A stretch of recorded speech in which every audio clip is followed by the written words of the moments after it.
There he is, just as I mentioned him. Jeff Kerr, CBS Sports, joins us right now here on the Sports Bash on 97.3 ESPN. So, Jeff, before we get to the Eagles stuff, I got to ask you, are you even watching Hard Knocks this year? Sadly, yes. I didn't finish last night's episode. I got about where am I at right now? I'm about at the part where they're scrimmaging the Rams. Perfect. Okay, perfect. So yeah. you got the necessary points for me to ask this question. I think this is the worst Hard Knocks ever. It's terrible. I think it's completely boring. I don't understand why we spent half an episode in the first episode watching Ezekiel Elliott wrap a gift for Dak. Like, I don't understand. Like, to me, Hard Knocks was supposed to be interesting and entertaining and informative and, like, getting to know people. And it's like, but I know who Ezekiel Elliott is. And anybody who watches football knows who Ben DiNucci is. And I love how the guy in the voiceover, Liv Schreiber, right? Yeah. He turns around and he's like, Ben DiNucci, will he make the roster? And then you spend the next 10 minutes telling us about Ben DiNucci. Like, don't tell us who Cooper Rush is. Don't tell us who Garrett Gilbert is. No, it's about Ben DiNucci needs more swag. Put on a hoodie. Put on a sleeve. Like, this is the dumbest Hard Knocks ever. Unfortunately, Dak Prescott will not be taking that luggage to Kansas. Like, it's, come on, man. Like, this is literally what we got. Like, the first 5 minutes, I thought this was going to be excellent because Dak was talking about, his surgery and stuff, and I'm like, oh, my God. Like, they're really going to go deep. They haven't done anything like that. So if I learned anything, it's that Mike McCarthy is actually a worse coach than I thought he was. Mike McCarthy, I think, is the most boring coach in the NFL right now. This is a boring Dallas team. Maybe that's the impression Jerry Jones wants to get. They're boring. Like, here's one for you, Josh. You like how Jerry Jones was eating the McGriddle and they couldn't even show the McDonald's sign on the McGriddle? Like, really? We're going that route? I don't know. Hard Knocks the last 2 years have sucked. And I've told people this. I like Hard Knocks, but I think it sometimes is the most overrated show on television. Oh, it's training camp. This isn't Hard Knocks from like 2005, 2010. It's really gotten downhill the last couple of years. Yeah, I'm suffering through it because I feel like if I don't suffer through it, I'm going to miss something. But, like, last year, at least it was interesting because you learned about the COVID protocols and you got an inside look at how it was affecting the teams and all that stuff. And then a couple of years ago, we saw the interactions with, like, we saw the genesis of the explosion in Cleveland with the coaching staff, with Todd Haley and Hugh Jackson arguing, like, that's the last good one, by the way. The Browns one? Yeah. Yeah, I think the Browns one was very good, actually, now that I think about it. But it feels like we've come so far from, like, the entertaining and the information side of Hard Knocks. It's turned into like a bad reality TV show. Yeah, I feel like I think especially the first time Hard Knocks was out with the Chiefs and the Jets in like 2001, 2002, that was different because we never seen that access before. Like, you could get if you went to camp, but you weren't getting that in-depth access. Now I feel like with so many media members, and again, they're limiting media members now. I know NFL teams are doing this. The Eagles are one of them. They're limiting media members right now. I just don't know. You're not getting – there's so much access, yet there's not enough access, if that makes sense. And I feel like Hard Knocks, because of all the NFL films and all the cameras and stuff, I don't know. I just feel like Jerry's limiting something in there. Like, I don't really care what Zeke got Dak for his birthday. I just don't. Jeff Kerr joining us here on the Sports Bash on 97.3 ESPN. All right, Jeff, let's hit a couple of things with the Eagles here. Tyree Jackson, broken bone in his back. I'm curious what this does for the Eagles roster, because do they put him on the IR for the whole year? Do they put him on the roster, then designate him for 8 weeks, return on the IR? Do they try to waive him and sneak him through waivers and then try to bring him back later on?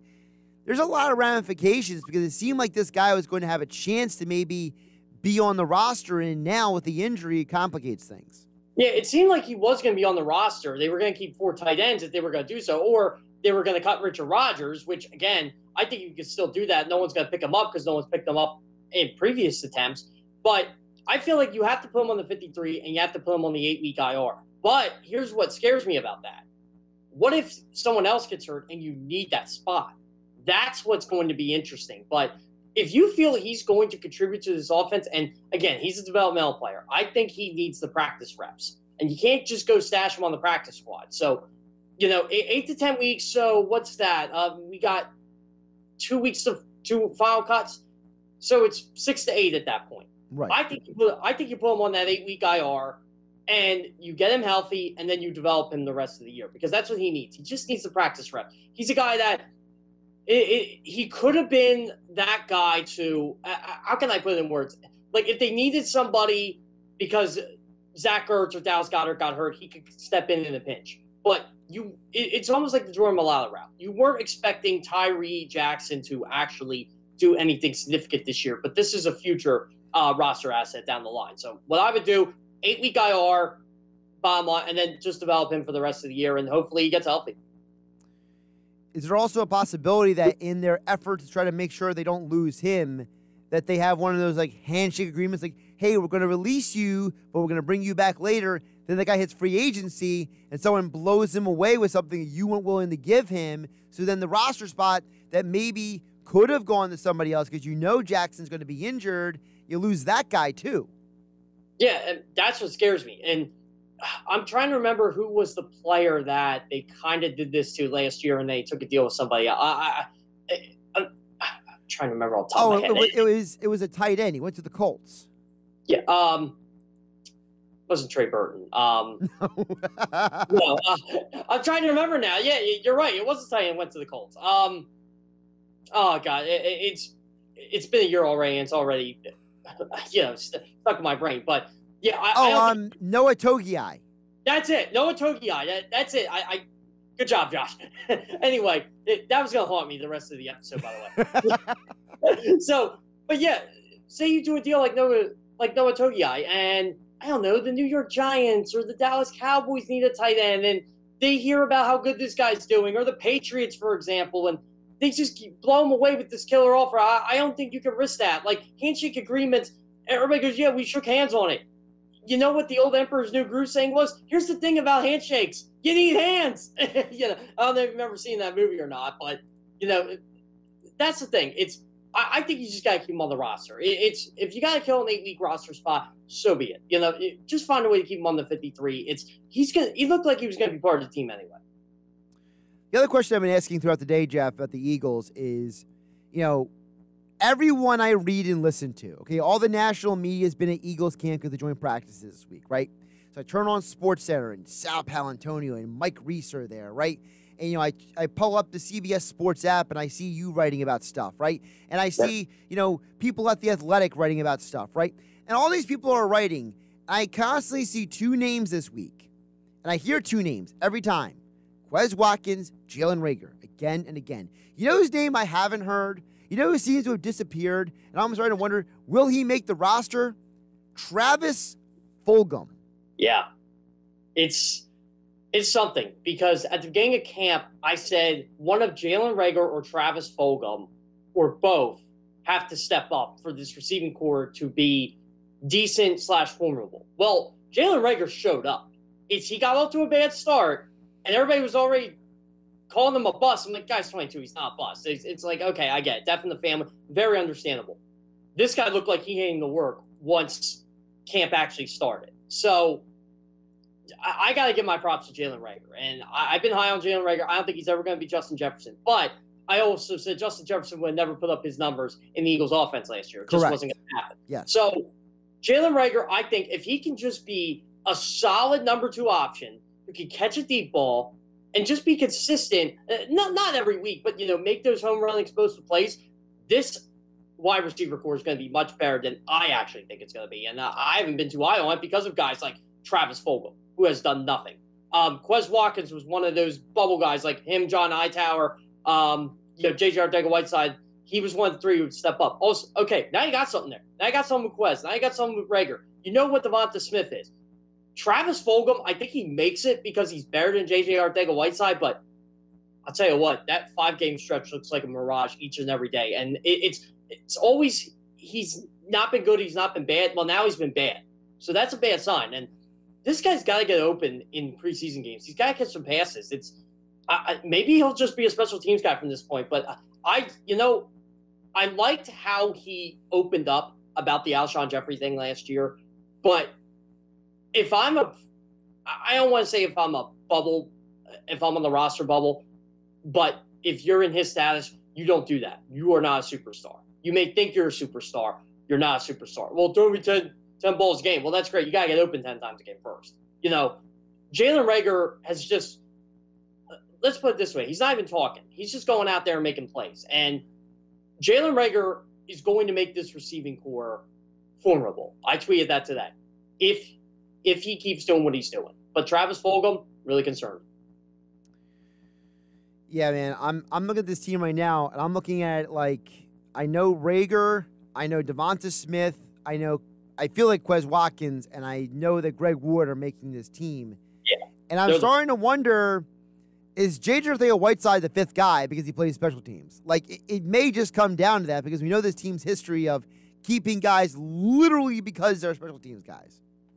Yeah, and honestly, special teams is a big part of the game, especially when you got one of the youngest coaches in the NFL in Michael Clay on special teams. So, you got to keep that into consideration as well. And I'm not sure how good of a special teams guy John Hightower is. I know he's been banged up, but I'll tell you what, I would keep John Hightower on this roster just because of his deep ball presence. Last year, there was a time, I think it was after week 8, he led the NFL in 50-plus yard catches. Isn't that insane? Over Tyreek Hill, over all these guys, over all the deep threats. It was John Hightower of all people.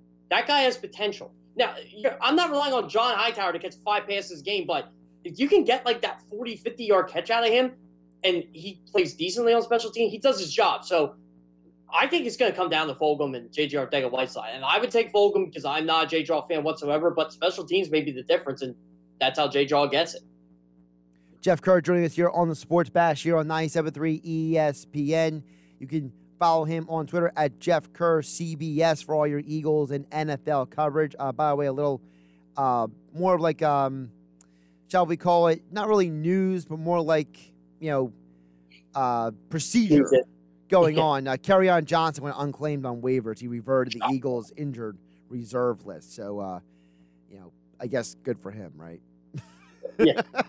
Shocker. I mean, the guy was hurt. I don't think anybody was picking up that contract anyway. I feel bad for him because I thought he had a really decent chance of making this team when training camp started. If I had to do a 53-man roster, I would have put him on it, but Jordan Howard's just outplayed him, bottom line. Yeah, and the fact that, if you can't stay healthy, there's no way you're going to make the team anyway. It's there were reports that you didn't come in great shape in the offseason training activities. So, it's... You have to wonder what he was doing, what all these guys do. I get things are limited now a little bit with COVID, but you still have the opportunity to work out. Like Patrick Mahomes, in the 2020 offseason, he said, yeah, I was busy. I built a house. So... And he said, I got my workout in. That's what he told me. I go, what'd you do during the pandemic? He said, I built a house. He said, and the first thing I built was my training room, my weight room. And, I worked out. Then I worked on the house, and I worked out again. I'm like, this guy's got it. Right, exactly. One more Eagles thing I want to ask you about before we get to a couple other NFL things, Jeff. So we went under the radar to some people. I asked this question to Rob Motti. Yes, I want to ask you the same thing today. So Greg Little, who was the 5th tackle taken in the 2019 draft, got traded from Carolina to Miami for a 7th-round pick in 2022. The number 1 tackle in the 2019 NFL draft was Andre Dillard.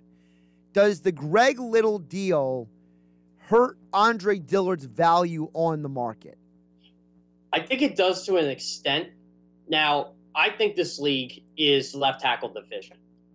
And Greg Little was terrible. A lot of Panthers people thought that was a bad pick to begin with. Not the Panthers front office, but obviously, but the media guys, they're like, okay, so did the Panthers miss out here? And he never panned out. So I think everybody was shocked the Panthers actually got something for him. But it does hurt Andre Dillard because the Eagles may have been able to say, hey, we'll take a 4th for him, or we'll take a 5th, or we'll take a player you don't want.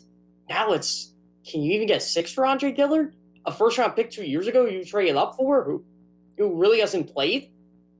I don't know. I think that Greg Little trade kind of hurt Andre Dillard's value a bit, and I'm in favor of keeping Andre Dillard on this roster. I know there are people out there saying, he doesn't deserve to be on the roster. He should be cut. Well, No, you just don't do that. You're just chasing cloud at that point. I'm dead serious. You're just chasing cloud if you want Andre Dillard cut. I don't think the Eagles would actually do that. What I think they're going to do is they're going to hold on to him, and if something happens to Jordan Mailata, then they're going to put him in trial by fire and see what he's got. But, you can't do worse backup tackle depth in this league. Now, LaRaven Clark is back. I think that helps. But Andre Dillard, he was a first-round talent for a reason. All these guys have talent. Is Andre Dillard mentally tough enough? That's what we're going to have to figure out. He didn't have a good camp. We know that. But I'm also not judging players based on practice reps against Josh Sweat, who's just been tearing everybody up anyway. People, like I said, I make a big deal out of practice, but as a former player myself, people make way too big of a deal out of practice reps. Well, one guy who will not be practicing, who I think could have an impact on that team's future outside of Philadelphia, this situation in Chicago, I think is interesting, Jeff. So Tevin Jenkins going to have back surgery. Who knows when he's coming back, basically. If he comes back. If he comes back this year. He was supposed to be their starting left tackle, and I'm starting to wonder, so if Andy Dalton doesn't play well, is that because the tackle's not there? Is that because Andy Dalton's just not playing well? If you put Justin Fields in, who's blocking his blind side? The Chicago quarterback situation just got a little extra dicey, Jeff. Yeah, and, Andy Dalton says it's my time. I'm like, dude, you've had your time. You had 10 years of your time. You have been the most overrated quarterback in the NFL the last 10 years.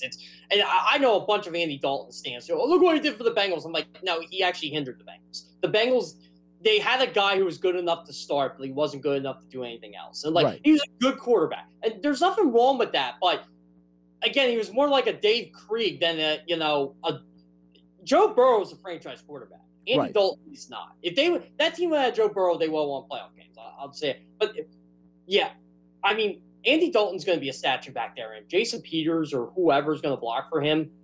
Oh man, it's going to get ugly. I think you might have to put Justin Fields in there week 1 just to salvage what is left of this offensive line. If you want to be quite honest. The idea of Jason Peters blocking Andy Dalton's blind side is kind of hilarious. That would be a Hard Knocks episode. Let's just switch the HBO film. It's funny you said that because somebody texted it earlier and says, why didn't HBO pick the Bears? They would have been a perfect – oh, you know why? Playoff team. They couldn't. Right, because they played the Saints last year. Yeah.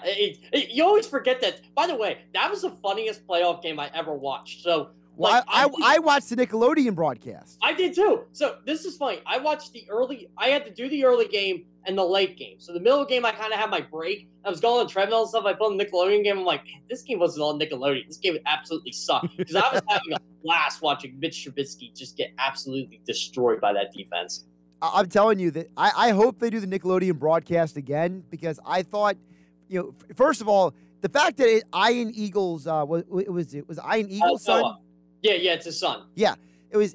I thought that him and Nate Burleson rapport was great. I didn't even really remember who the Nickelodeon young lady was, but it was Gabrielle. She's on Nickelodeon. She hosts the Kids' Choice Awards and stuff. I'm trying to remember now. Yeah, but I love the broadcast, and I know going into the negotiations with the NFL, CBS, the NFL asked CBS, hey, you guys gonna do more of this because this is kind of cool and. CBS has something in the works for that. I don't know if it's going to be a Nickelodeon game again, or if they're going to do one game each year, or they're going to do something for Paramount. I don't know. But part of the CBS broadcast agreement with the NFL is extra stuff via Nickelodeon. And, they did it with the Super Bowl this year. They're going to do it with, future Super Bowls and stuff. I think they have time to figure everything out. But if they did one Nickelodeon game a year, I think that would satisfy everybody's appetite. I don't know if I would watch the Super Bowl with Nickelodeon, but I would definitely watch other games that are not the Super Bowl with the Nickelodeon. What made it tough for me, and again, I am an employee. I am wearing the CBS logo right now, but it was tough because I hate missing Nance and Romo. And, maybe biased, you could say whatever. I think they're the best broadcast team in the business right now. And so it was tough for me to miss them to watch the Nickelodeon game, but I had to watch the Nickelodeon game. I think next year, if they do a simulcast, it has to be with the number 2 announcers or something like that. Or maybe, it would be cool if they did an exclusive game. I just don't know if the NFL would actually allow that. Yeah, I don't know if they would allow it to be an exclusive. You're right, because of the fact that, a lot of that money for those advertisers come from it being on the main networks. The money is for CBS, NBC, Fox. It's not for the secondary channel. Like Monday Night Football has like their multiple channels they do on ESPN, right? Or college football games, they'll have like, 3 different channels hosting the same game for the playoffs, right? By the way, this is something, Josh. Are you going to be watching the Peyton Eli broadcast this year? Or are you going to be watching the actual broadcasters? That's a great question. There's a part of me that wants to watch Peyton more than the regular broadcasters. Yeah, I honestly think they should have moved Peyton to the regular broadcast and just said, hey. Well, you know why they did that? Because Peyton wants his Omaha company to be involved in the production, and he didn't want to commit to the full 17-game schedule. Apparently, he's only committed to, like 10, I think, games? Yeah, something like that. And I don't think the ABC games are – by the way, I have told people this. This is why I hate, like, the younger Twitter generation. Sunday Night Football is the best. No, it's not. Monday Night Football on ABC used to crush that. Just between the opening montage and Hank Williams Jr. singing, and it just got you fired up to watch a football game. Like, I'm sorry. I am not waiting all day for Sunday night. I'm actually beat by Sunday night because I do this for a living. Now you sound like Gil. Gil always comes on here and says, he's like, give me the London game at 9 in the morning instead of the Sunday Night Football game. I do like football all day, but man, you're beat when you watch that stuff all day long. Like, I get excited for Thursday Night Football because it's earlier in the week, right? And it's kind of like an appetizer toward the main course. But I used to love Monday Night Football. It was great with Tirico. Gruden was good. Like even Jaworski and I know the Kornheiser experiment didn't work, but I like the idea. But overall, like now it's. Again, I like even McDonough wasn't bad, but I don't know. Now it's just I don't know if it's the announcers. Well, the announcers are better than what they did with the whole Jason Witten experiment and the Boogermobile. That was an abomination. I actually think that's what's wrong because everybody's trying to find the next Tony Romo. That's the issue. Everybody's trying to find that guy. Well, I don't think there is like another guy like that. Like honestly, CBS may have the next guy in Burleson, but he's doing CBS this morning now. He's already expanding his platform. So, but yeah. Oh, by the way, Josh, there's going to be a lot of Eagles games on CBS this year. There's 4 of them. Times are changing with that broadcast agreement. Like CBS has the AFC, Fox has the NFC, but there's a lot more flexibility, a lot more wiggle room. So you're going to see more games like on the Tiffany network, and you're going to see like more Fox games. It's weird, but you get used to it. Yeah, I mean, I'm not one of those people who gets biased about which network it's on specifically. Like I might have a critique of who the broadcasters are, maybe like Stockton, but he's retired. Yeah, he's retired now, thank goodness.